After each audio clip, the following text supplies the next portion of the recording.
you've all heard about devotee care. I want to talk about self-care. And this is really important because a lot of devotees misunderstand the importance of self-care, and they think, oh, this is just a bogus idea.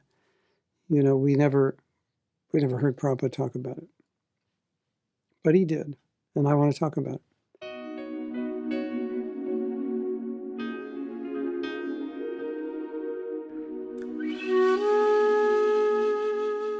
So I've chosen the word self-care because if we say self-compassion, or we say self-love, or we say self-nurturing, a lot of devotees think, no, that's not in Prabhupada's books. It's not exactly our philosophy. It's not the way we put those things in perspective. So I thought, but if we say self-care, that rings a bell because we all talk about devotee care.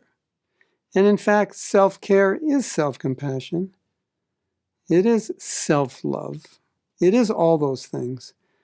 But the wording is more familiar to us, so it makes sense.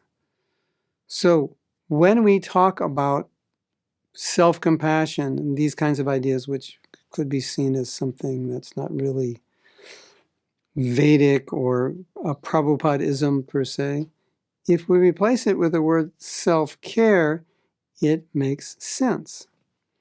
Because Prabhupada asked all of us to not make him come back and take another birth to save us. He said, I want you to go back to Godhead in this lifetime. Now, if you don't care to go back to Godhead, if you don't care enough about yourself to go back to Godhead, you might say something like, I don't think I can make it in this lifetime. Hopefully I'll make it in some lifetime. But I would say that's a lack of self-caring. It's like, I don't really care. But rather, Prabhupada would prefer we say, I care enough about myself and I care enough about Prabhupada's desire that in this life I will do everything within my power to ensure that I become perfectly Krishna conscious and go back home, back to Godhead. And in my understanding, that is what self-care is about. And in my understanding, if you don't have self-care, how will you become Krishna conscious in this life? Because there's certain things we must inoculate ourselves from materially. There's certain things we must do to purify ourselves.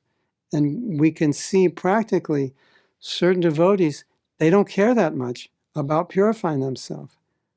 It's kind of like, okay, maybe I won't be Krishna conscious, whatever. And you can see it doesn't bother them that much. It's like, maybe I don't deserve it. Maybe I don't think I'm strong enough. But Prabhupada wants us to care for ourselves as a primary essential function of our spiritual life. And I think we all understand that unless we care for ourselves, it's pretty much impossible to care for other people, at least permanently and regularly, because we'll burn out, we'll dry up. So even if you have this like doubt about self-care, thinking, is that really a concept that is the way Prabhupada wants us to view the world? We know that we can't help other people if we're not the real deal, if we're not the real thing, if we don't have Krishna consciousness. If we don't care enough about our own Krishna consciousness, how do we care about anybody's Krishna consciousness?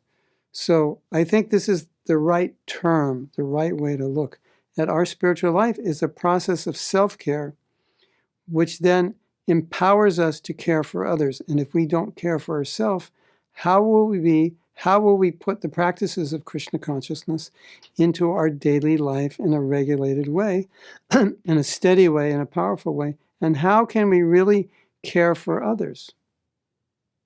It's said the way you treat yourself is the way you treat others. You're tolerant with yourself, you tend to be more tolerant with others. You're more forgiving of yourself, you tend to be forgiving of others. You're honest with yourself, honest with others. You're caring for yourself, you care for others. I think that's an important concept to imbibe. Hare Krishna.